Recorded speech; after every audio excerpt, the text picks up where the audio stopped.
Welcome to Lead Like an Ally. I'm your host, Julie Kratz, and I will be leading you through a discussion in today's workshop about diversity and inclusion and why it matters and why it's going to be important for us all to lead like allies in our organization. A bit about me: I am an author, a speaker, and a trainer focused on inclusive leadership in the workplace. I've written books about how to build winning career game plans for women, how to be allies as male allies for women, as well as my latest work, Lead Like an Ally, about stories to help facilitate inclusion in the workplace. That's what you'll see in today's workshop is based off of the research for my latest work, Lead Like an Ally, based on interviews with key D&I practitioners and educators, as well as leaders in corporate America. I speak about women's leadership. I feel very strongly about creating inclusive workplaces where everyone feels seen, heard, and a sense of belonging. And that passion is personal. I have two daughters and a bonus stepdaughter, all focused on equality and making sure that the workplace is truly equal and has equal opportunities for all. When they enter the workforce someday, I certainly hope it's one that's diverse, inclusive, and they see themselves more reflected in organizations that they support. Key things that we will want you to walk away with today, what you will learn today is, why do allies matter? Now, there's a business case as well as a human case for diversity and inclusion. And you may be wondering, what is this human case? This is more of an emotional connection. We know that our brains make decisions emotionally and justify them rationally. And the business case is important. The rational business case is absolutely paramount. There's tons of data out there that we'll talk about that justifies higher innovation rates, better decision making, as well as ROI on diversity and inclusion. But I think what's more compelling, since that business case has been around for quite some time, is the human case. Why this is personal, why this is important, why what we'll miss out on by not having diversity and inclusion in our organization. Because if this was easy, we would have already done it already. So we really have to dig deep and find compelling reasons why it matters to us individually as well as an organization. We'll define the why, and then we'll move on to what an ally is. And it's important to note that allies play different roles, personally and professionally. There is actually a choose your own adventure menu approach to allyship that I'll share with you. Consider the path that's going to be most impactful for you, what you feel most comfortable with as an ally, and where you can add the most value. Perhaps that's being a mentor, perhaps that's being a sponsor, an advocate, a coach, a challenger. The list goes on. I'll give you a menu to pick from, and you can choose the way you want to show up as an ally and what it personally means to you as well. Everyone can lead from where they're at, regardless of position. You do not have to have manager in your title to lead like an ally. And then the third learning objective is how to be an ally. And this is where we're going to spend the bulk of our time today. I'm going to share the 12 attributes of inclusive leadership that I discovered in my work for Lead Like an Ally, because it's a journey and you don't have to go at it alone. It requires some bravery and courage. Yet, what we find most often is some simple techniques, some simple tips can go a long way to the journey of allyship. And that journey starts with one single commitment. So we know when you write down a goal, you're far more likely to succeed. You have a workbook to follow along, and we want you to interact with that and ponder the questions that we're sharing with you today. At the conclusion, we'll ask you to carve out one specific thing, one thing you'll do with the information, one specific commitment. And it can just be a baby step, a nudge. It doesn't have to be a huge, huge undertaking. This is really the subtle, often seemingly small acts of allyship that make the largest difference to people that are different than us. So why does allyship matter? First, I want to start with diversity defined, because there's a lot of terms floating around in corporate America nowadays and acronyms. You may have seen an acronym DEI, that's diversity, equity, and inclusion. This acronym, DIB, diversity, inclusion, and belonging. And I really love the metaphor that Liz Fosling has for this. Diversity is having a seat at the table.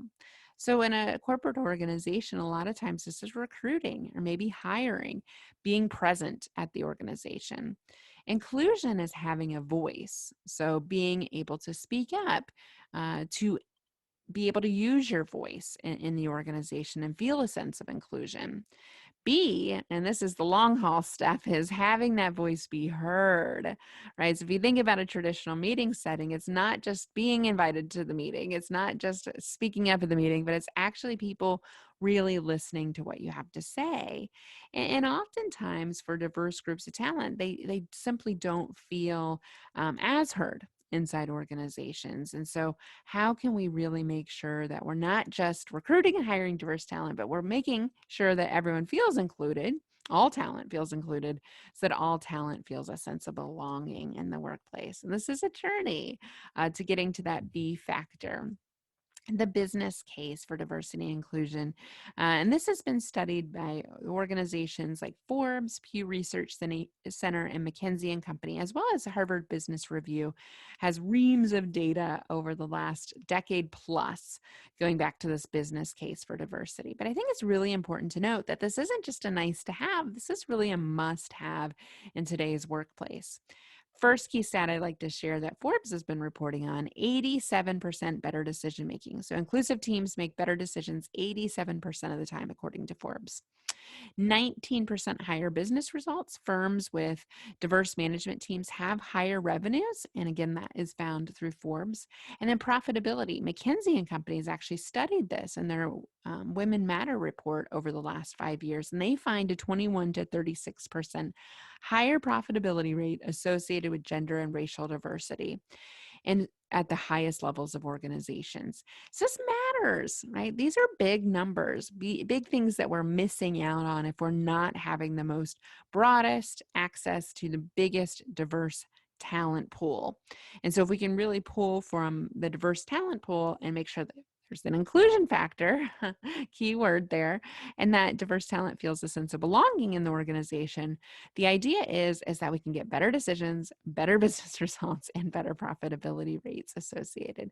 And there's no surprise here that we have found increasingly with diverse and inclusive teams, according to HBR, that there's higher innovation rates, better ideas, because simply put, you're better at reflecting your communities, the clients in which you want to serve, when you are mirroring that inside your organization. So think about the customers you want to do business with, the communities you want to serve, and are we reflecting that throughout our organization at all levels of the organization? Because the more that we are attuned to our customer needs and reflect that, the more that we can mirror and match those customer needs.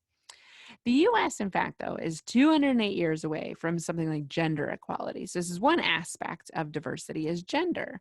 And there's a fun hashtag if you want more information on this, called Equality Can't Wait, because it seems fleeting to think 208 years, that's a really long time. So it's a fun social media campaign that focuses on this from the Bill and Melinda Gates Foundation.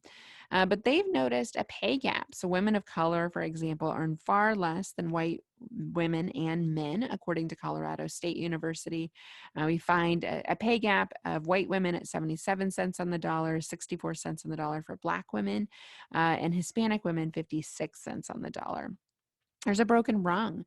I mentioned McKinsey and Company earlier. Their Women in the Workplace report that they've been reporting on year after year. In 2019, they found that women miss out on that first promotion, that it tends to be 62% male versus 38% female for that first promotion. And slow progress. The U.S. is actually falling behind. We're 51st in the world on gender equality now, according to the World Economic Forum Global Outlook report. And it's kind of interesting to look at that top 10 list. And there's some countries there that you might not expect that have done some radical social change in the last 10 years. And so what will it take to decrease this number from 208? And it really requires us all to be allies for one another if we want to achieve this common goal. The why for allies. We need our allies now more than ever. Good news is that when we have allies included in the conversation, so when we have men engaged as allies for women, people that are identify as white engaged as allies for people of color, according to the Boston Consulting Group, among companies where men are actively involved in gender diversity initiatives, 96% report positive progress. Conversely, among companies where men are not involved, only 30% show progress. It's a pretty staggering statistic. And if you think about it, this is really when we need our allies now more than ever. Same time, Lean In, Sheryl Sandberg's organization, found that 60% of managers who are men are uncomfortable participating in a common workplace activity with a woman, such as mentoring, working alone, or socializing altogether. That's actually up 32% from the year prior in 2018.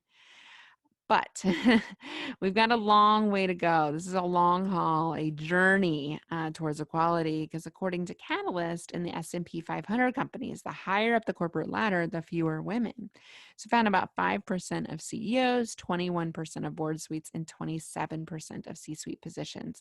Women are about half the workforce, 45%. And this data was at the beginning of 2020. Yet, unfortunately, we're not seeing the progress has been stagnant ever since Catalyst started measuring this again over a decade ago. So if we're not moving the needle, but we know that we have all this benefit, right? The innovation factor, the decision-making factor, the ROI factor, if we include all people in all levels of the organization, what is it going to take to engage our allies? And this is why allyship really matters. So I want you to dig deep here and think about your own personal why for this conversation. Specifically, what does diversity and inclusion mean to you? I shared that acronym with the graphic of being at the table, being heard at the table. What does it mean to you? I often say it's feeling a sense of belonging in the workplace, or having all voices be heard, seen, and feel like a belonging factor. Why does diversity and inclusion matter to you? I shared the business case, but remember that human case I alluded to before. What is your personal why? I shared my why for the next generation, for my daughters to experience a more inclusive workplace someday. Why does it matter to you? What does it matter personally? What is it professionally? What could your organization do? Think about how your team or organization could benefit from more diversity. What would that look like? I mean, really visualize the future. And if we were better at mirroring our customers and reflecting the communities of which we do business in throughout all levels of the organization, what would that look like and why would it matter? And we know that change is hard. And some of the steps we're going to talk about to allyship here in a moment are not easy, but you're not alone. And it just takes a little courage and a little bravery and some of the tools we're going to talk about today. But you're not going to take that journey unless you're committed to it personally. So this is an important step. I'd encourage you to take out the workbook, reflect on these 3 questions, and write down your responses. What does diversity and inclusion mean to you? Why does diversity and inclusion matter to you? And then how could your team or organization benefit from diversity?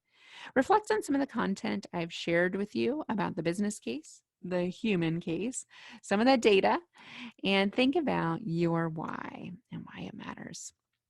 So you can pause here before reflecting on the second learning objective. That is what an ally is. We're going to dig in now to defining what it means to be an ally. And based on my research, I found that an ally, simply put, is there for somebody that's different than them. That could be a different racial identity, gender identity, sexual orientation, area of industry, or socioeconomic status. The list goes on. There are many, many ripples and dimensions to diversity that go way beyond just the visible. It's important to note that being an ally is really an umbrella term. And the roles allies can play are very universal. They might be personal, they might be professional, they might be a blend of both. But we do know that allyship often starts in the home, being an ally to people inside your personal life as well as your professional life. Professionally, it could look like this. Some of the roles you might consider as being a mentor. A mentor is somebody as essentially the future version of yourself. So think about those you're mentoring, those that are mentors to you. Oftentimes, we mentor and are mentored by mini me's. We have affinity bias towards people that are like us. This is a very human primal trait. Doesn't mean there's anything wrong with you. It just simply means that we can get better by diversifying our network. And an easy way to do that is think about who are we being mentored by and who are we mentoring? And maybe they could be a little bit different than us, right? Maybe a different gender, maybe a different background, maybe a different industry. Lots of different options there. And the second option to consider a role you may play as an ally is an advocate. This is somebody that amplifies the voices of those that are different than them. That might be making sure that somebody's heard at a meeting, invited to a meeting, included. That inclusion factor, that belonging factor. Advocates are really important at speaking up and vocalizing the concerns of those that may experience diversity and have different experiences lived from themselves. Challengers, contrary to maybe intuition, thinking about a challenger, we know that women and people of color are less likely to get candid feedback as well as challenging stretch assignments in the workplace. So, how could you be a challenger for others that are different than yourself? How could you speak up and say, "Hey, have you considered her for this opportunity?" Or, "Hey, that's something that she needs to work on. She needs to hear that feedback," for example, because we're a bit fearful sometimes of sharing hard things with people that are different than us because we're not sure how they're going to respond. So challenge with care, challenge from a good place because you care. You want to challenge people to be better. That's how we learn. That's how we grow. We want all talent to have the ability to be challenged and to challenge others, respectfully, of course. Coaches listen. They promote what we call self-discovery, and they ask a lot of good open-ended questions. So coaching is really about providing a safe place, a sounding board, oftentimes, to facilitate someone's own problem solving, helping somebody think through their challenges, think through their issues, and not necessarily giving them the answers. Allies oftentimes listen. Right? They don't spoon feed the answers. They don't put on a rescue cape. They give that space for somebody to learn and grow on their own because the next time they have a challenge, they'll be better equipped to solve it themselves. It's a much more sustainable ally model. Sponsors, last choice on the umbrella. And certainly this umbrella is not all encompassing. There's many more roles, but these are the key 5 I found. Sponsoring is being in a room where often the person may not be. So again, people that are different than yourself. Are you in rooms where decisions are made about their career, project assignments, about key decisions that are going to impact their career? Or do you need sponsors that are different than you, that are in rooms where decisions are made about your career? So these are both sides of the same coin. Ideally, as an ally, you're being an ally for others that are different than you, and you're also pursuing allies that are different than you. So think about, again, who your mentors are and who you're mentoring, who your advocates are and who you're advocating for, who your challengers are and who you're challenging, who your coaches are and who you are coaching, and who your sponsors are and who you are sponsoring in the workplace. And you can think about this personally and professionally. Think about your network. Think about how you could diversify who you're spending time with, because allies do this really well. They seamlessly spend time with people that are different than them, and they really have the best interests at heart. So lots of different options here. It's important to note that not everyone is an ally. Think of it as a continuum term. And what we found, based on Dolly Chug's research, she's done quite a bit of research on diversity and inclusion and written books on this. She's found that there's this thing called critical mass. And this is the folks in orange that get it. So we find when people get it, get that diversity and inclusion matter, get what it means to be an ally, they're playing all these different roles, choosing their own adventure, showing up every day, being there for people that are different than them consistently. Once you have critical mass, it really starts to spread like wildfire inside an organization, because most people inside most organizations are in the dark blue in the middle here, the murky middle, the frozen middle, sometimes called. And they want to get it, but they don't quite get it yet. And so there's this fear factor. There's this I don't know what I don't know factor. I don't know what to say. I don't know what to do. I'm scared of saying or doing the wrong thing. And that's where most people are at on the ally continuum. So the more people we have that get it as a critical mass, it starts to create a ripple effect and invites the people in that murky middle to also get it, to come into the conversation, to feel safer and psychologically safe to express their opinion and maybe to fumble a little bit. There is no perfect ally. If we're waiting for allies to be perfect, we will wait forever. So we want to invite the murky middle into the conversation, create a brave space for them to ask questions that may not always be 100% perfect. But it's a part of learning is to make mistakes and to be okay with making the mistakes and being okay with educating the group on how to be better. And then about 20% of any given population that we find in equality research and perceptional data, they don't get it. And they may not want to get it. And this is where we have to kind of cut our losses as allies. We may not want to spend time with folks that don't get it and don't want to get it. Now, certainly, if they want to get it, bring them into the conversation. But if they're defensive, if they are defiant, if they don't believe it's important, that may not be the best use of our time. Now, certainly, our teal people in this diagram could choose to come into the conversation later. Now may not be the right time. It might be too soon. And what we know about allyship, it is indeed a journey. It is not a destination. So showing up 1 minute, getting it does not guarantee the next minute you're going to get it. There is definitely a continuum of activity. And think about where you're at on this continuum. You know, a lot of people I speak with they're wanting to get it, but not getting it yet. And that's okay. It's okay. We want to meet you where you're at as an ally and find tools, techniques, and strategies that will help you based on where you're truly at. Most organizations, the middle level of management, that murky middle is in that dark blue. So that's you. You're not alone. If that's your organization, you're not alone. We have a lot to do inside all organizations. So now I want you to reflect on this page of your workbook. Who are your allies? Defining who your allies are with your own personal definition. You know, I mentioned, simply put, I think an ally is there for somebody different than them.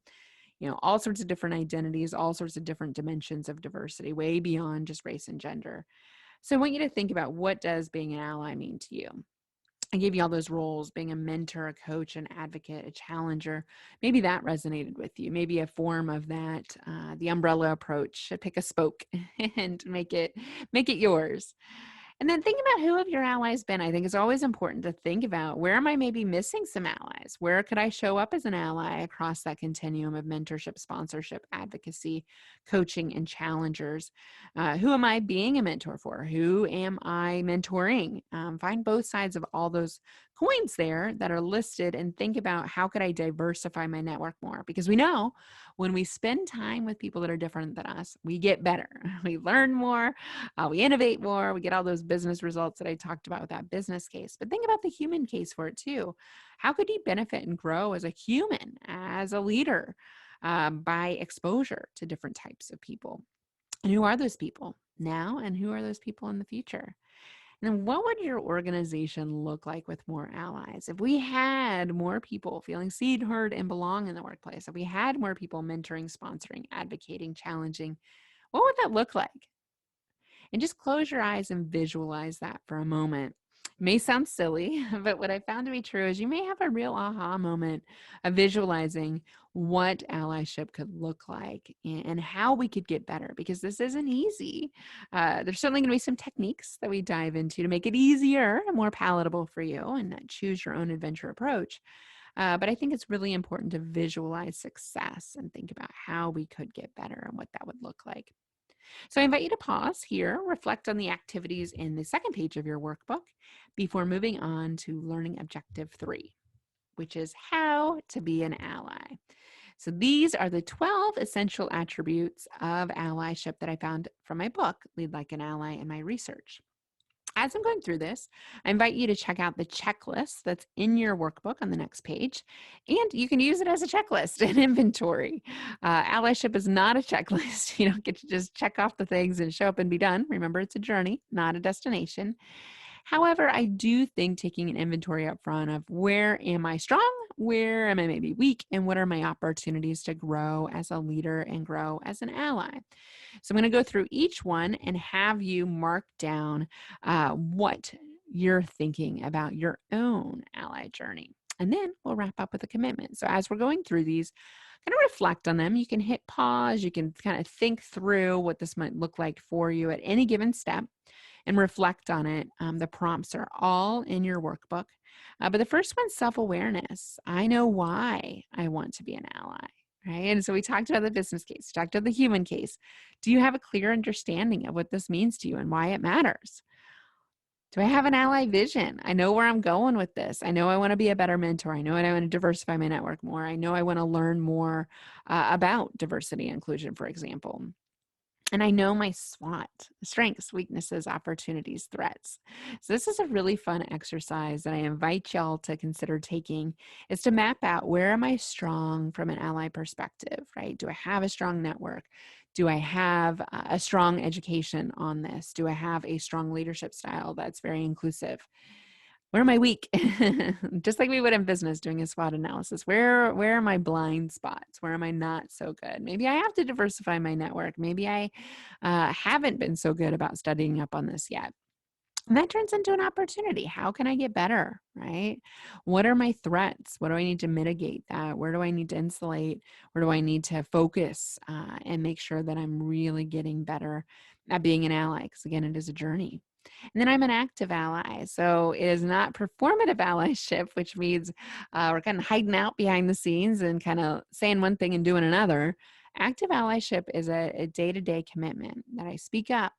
I make sure that people feel included. I'm really promoting actively a sense of belonging for everybody in the workplace, because we need our active allies. So that's the first one on your checklist. The second one is self-management, and really reflecting on these questions. I find allies are really good at these 4 key skill sets. They're managing their behavior. I am empathetic.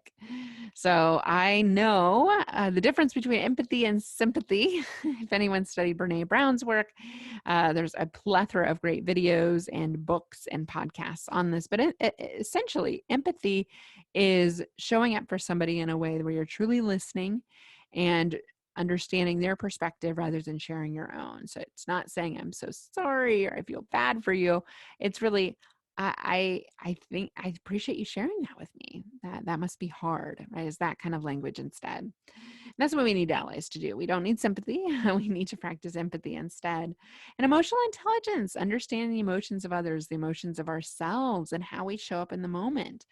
Before we have a temper tantrum, we understand our triggers and have a good handle on what stresses us out and could potentially trigger a negative emotion in the workplace, and being aware of the emotions of others and reading rooms to keep a temperature on that, to make sure that everyone feels included. I'm vulnerable. Vulnerability sometimes can be confused as a sign of weakness, but really think about, how could I admit mistakes, show that I'm not perfect, talk about my weaknesses and how I want to get better. That's what allies do really well, is they don't pretend to be different versions of themselves. They really show up authentically in conversations as their best, boldest selves. And I seek to understand. This is a 7 Habits Covey. Rather than seeking to be understood, I seek to understand others' perspectives. I want to know what other people are thinking. I don't want to just impart my knowledge. I don't just wait for other people to stop talking so that I can start talking. I'm truly listening because I want to understand the other perspective. So take an inventory here: empathy, emotional intelligence, vulnerability, and seeking to understand. Where are you strong? And you probably have 1 or 2 that might be an opportunity to improve. Third on the checklist, comfort with discomfort. I challenge with care. And this goes back to that challenger role. How comfortable do you feel challenging others? Giving people feedback, for example, helping others understand that they have maybe challenges in their career and how to map out stretch assignments, challenging assignments for them. I conduct candid conversations. I lean into candid conversations versus running the other direction out of fear. Because diversity and inclusion is a candid conversation. It's an ongoing series of candid conversations. How often are you having those? And then I give and take feedback. So are you giving feedback as well as taking feedback as an ally? It's really important that we're modeling behaviors that we want, in fact, our teams to also participate in. So giving and taking feedback, asking for feedback, sharing feedback, especially if it's hard, especially if it's not something that's pleasant to share because you care about the person. So comfort with discomfort. Go ahead and check off your responses there. 4, ally roles. Mentioned before those umbrella terms. So now take an inventory of how much you're mentoring others that are different than you. How much are you sponsoring others that are different than you? Coaching others, challenging others, and advocating for people different than myself. If you think about your network, take an inventory. Who do you spend a lot of time with in the workplace? Who do you spend a lot of time with personally? How could you broaden that network? How could you extend that network, diversify that network so that you could grow through learning, through intentional exposure to others that are different than you? And these are some ways that you can do that. So map out those roles. Think about where are you strong? Where could you perhaps be a better ally? Where are your opportunities? And check those off on the checklist. 5, space for others. I stay open to input. Rather than shutting it down when someone shares a bold idea or something truly different, I'm open to it. Okay, let's play around with that. Even if it's not maybe the most feasible idea, letting it be heard, right? That sense of inclusion and belonging that we talked about. I'm curious to learn. Allies are very curious. So rather than sharing their own perspectives, they're very interested in hearing the perspectives of others. And they might say things like that. I'm curious. Tell me more. Help me understand. Those types of phrases go a long way as an inclusive leader. I have inclusive meetings. I look around the table, there's different perspectives being shared. There's different types of people in those meetings. People are heard. People don't interrupt. People share ideas and give credit where credit is due for ideas. I practice perspective taking, and this is taking on the perspective of someone else. This is a term coined by Teresa Wiseman.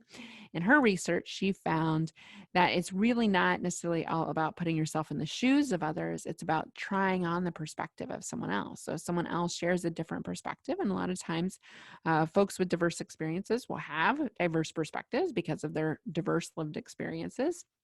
Rather than saying that's not the way we do things here, or we tried that last time, really playing around with that perspective and asking more questions and being inquisitive and being open to it.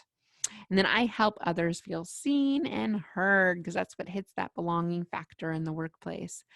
I really make sure that people that maybe are quiet in conversations, I ask them what they think. I make sure when they do speak up that their voice is heard. I amplify their voice as an ally. So space for others. How much are you creating space for others? 6 on the checklist is your diversity story. So everyone has a diversity story, especially those you'd least suspect. Jennifer Brown, in her research on how to be an inclusive leader, shares this framework. And I really love this from the diversity and inclusion expert. And I invite you to think about thinking about a time. I can share a time when I felt different.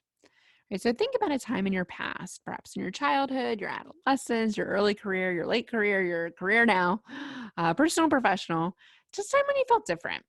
Okay, so channel that lived experience, understanding covering. Covering means to minimize or maximize a trait about yourself to fit in, oftentimes with people that you're working with or that you're with in a group setting.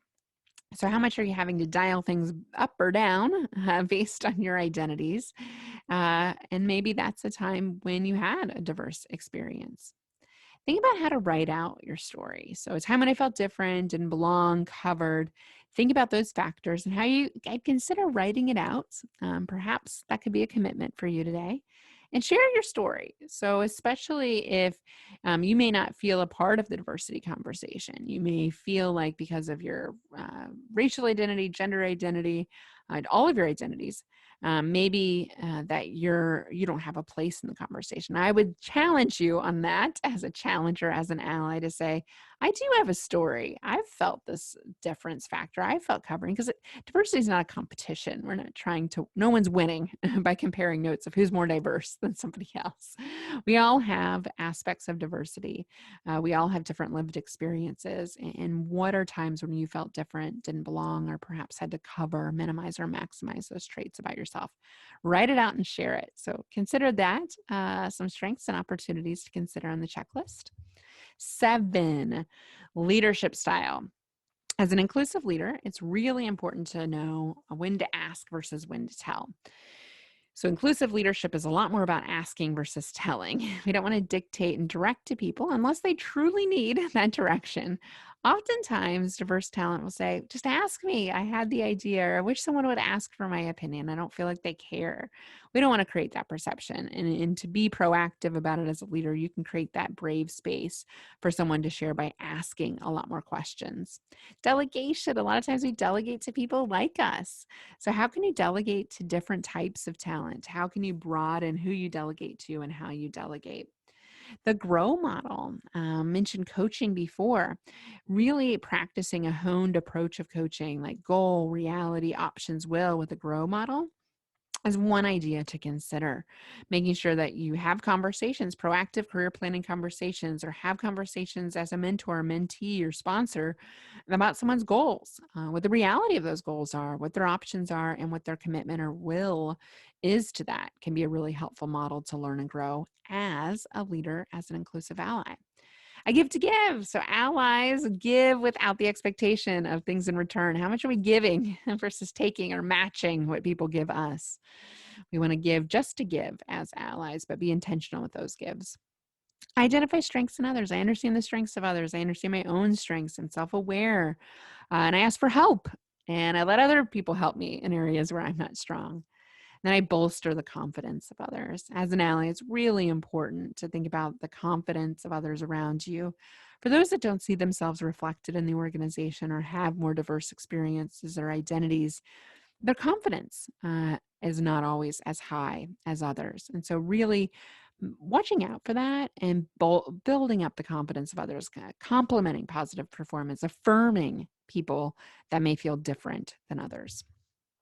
8, unconscious bias. I have checked my unconscious bias, and you can actually check this online. I invite you to do so.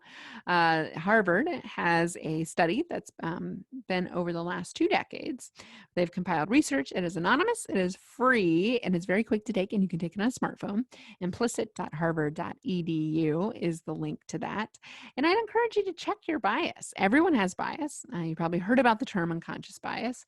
It's really the subtle, semi-conscious things that we say and do that are not helpful to people that are different. And oftentimes our bias, again, is to working with people, being around people like us, not necessarily the most diverse people.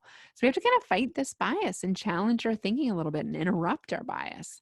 And one of the terms to get comfortable with is also microaggressions. These are the little subtle actions that signal to others that they don't belong. Could be an interruption, could be taking credit for an idea. It could be talking to somebody in a condescending way as if they don't understand what you're talking about if they're different than you. And those are just some examples of microaggressions that we want to have our ally radar on high alert for, and make sure that we are interrupting our own microaggressions before they show up, but also calling attention to others if they share microaggressions. Oftentimes, it's well-intentioned, but we have these biases, we have this proneness to do microaggressions without even knowing it.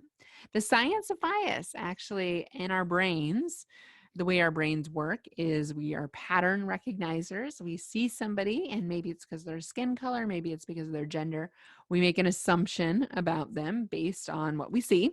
And then the trouble is when we start to treat them in a way that's consistent with that pattern based on that assumption. So what we want to do is interrupt this. The science of bias is really important to understand, that when we recognize patterns, slowing our brain down a little bit so that we don't treat people differently based on false assumptions. And I limit othering people. Othering people is treating people that are different as the other. Right? And oftentimes, one of the things you can do is just look around in a given setting. And if there is somebody that's the other, the only one that looks like them, thinks like them, behaves like them, really welcoming them into the dialogue so that they don't feel othered by others. 9, gender bias. And this is based on What Works for Women at Work by Joan C. Williams, the book. In her research, she found there are 4 key areas of gender bias. And this was about benevolent sexism, understanding the tug of war and caregiving biases, as well as the prove it again bias that women have to experience. But benevolent sexism is oftentimes well-intentioned behavior towards women that doesn't always get the right outcome. For example, women as mothers a lot of times are underestimated in the workplace and are assumed to be primary caregivers, which not all are. Yes, there are more women that are primary caregivers, but it's important to note just because a woman is a mother does not mean that she doesn't want to be promoted. Does not mean she doesn't want to travel. So we just want to make sure to ask first before making assumptions about people. Understanding in bias areas and where your gender bias might be. Harvard has a gender bias association test. I encourage you to take that to understand where your bias is. Inclusive caregiving leave. We want to make sure that we're being inclusive and promoting equal access to caregiving leave, especially for women that are mothers and men that are fathers as well, and being inclusive across the gender spectrum. And I'm clear about sexual harassment policies. We understand that. We have a zero tolerance for it. And I speak up if I see something or say something that's inappropriate. 10, race. I own my role in the system. So understanding that it is a system, that there are multiple systems around education, housing, voting, many, many different systems that reinforce racism, and that it's not necessarily me promoting those systems, but we all live in the system. And so what is my role? How am I benefiting? How am I not benefiting from the system that keeps certain people up and certain people down? And I address not seeing color. There is no such thing as color blindness. We all see color, so we want to own that. We want to make sure just because someone is a different skin color, of course, they're not treated differently, but knowing we do see color and honoring that. Cultural diversity is a great term a lot of organizations I work with use. Perhaps instead of race, talking about it as a cultural dimension of diversity. And I use the term people of color. So if we don't know somebody's racial or ethnic identity, we don't want to make the assumption that they are an African American or they prefer the term Black. Simply just saying people of color and asking somebody to identify themselves further if they'd like to can be a really inclusive way to talk about race in the workplace because it can be a very sensitive topic. LGBTQ plus. Can you define that acronym? It stands for lesbian, gay, bisexual, transgender, queer, and plus is all encompassing for other gender identities as well as sexual orientations. I facilitate being out at work, asking people about their family, asking people about their weekends. 50% of those that identify in the LGBTQ plus community are closeted in the workplace. So we probably know folks in this community, but don't know that we know them. And that's really hard to have to hide a huge part of your identity in the workplace. So we want to facilitate that outness. I learn about the gender spectrum. Gender is not binary. There's actually a continuum across the gender spectrum. It's not just male or female. Having a category like gender neutral or gender non-binary is something that's highly encouraged and recommended, as well as using pronouns, honoring he and she, and calling attention to the ones you prefer, as well as they for those that are gender non-binary. And understanding allyship is in the eye of the beholder. So we cannot proclaim to be an ally. This is a big watch out. You don't get to say I'm an ally. You can say I commit or I'm striving to be an ally. It's truly when we're recognized by those we're being allies for that we can best be represented as allies. 12, sustainable systems. I monitor the inclusiveness of the employee experience, making sure that from recruiting to hiring to all steps of the employee management process to separation, that we're being inclusive and that we're looking for opportunities to be more inclusive across the experience. I brought in diversity to more than race and gender. We talked about other dimensions of diversity. It goes way beyond race and gender. It goes way beyond just the visible, and often race and gender are not always visible. Sexual orientation, socioeconomic status, industry, age diversity, lots of different areas and wrinkles of diversity. And I set the expectations for leaders to care. It's really important we model what good inclusive leadership looks like at the top, the middle, and in the trenches in our organization, that everyone from the front lines to the highest levels are leading like allies and care about this and sharing their whys about this. So those were a lot of ideas. Which ones did you like? How to be an ally? Share your ideas. Ideas you liked, maybe ones you didn't like or you're not going to take action on. And then what's your ally vision? What kind of ally do you want to be? So reflect in your workbook, reflect on that checklist that we just went through, and really take an inventory of some ideas, ones that you're going to like, not like, and what is that ally vision? So share that in your workbook page. And then you can pause here before moving on to your one commitment and think about what is your one commitment, the one specific thing you want to do as a result of what you learned today. Remember, there's a choose your own adventure. It is a journey, not a destination. So you do not have to go at this alone. By setting one specific commitment, you will increase your chances of success to lead like an ally. Thanks so much for being with me today. I have so enjoyed talking about Lead Like an Ally.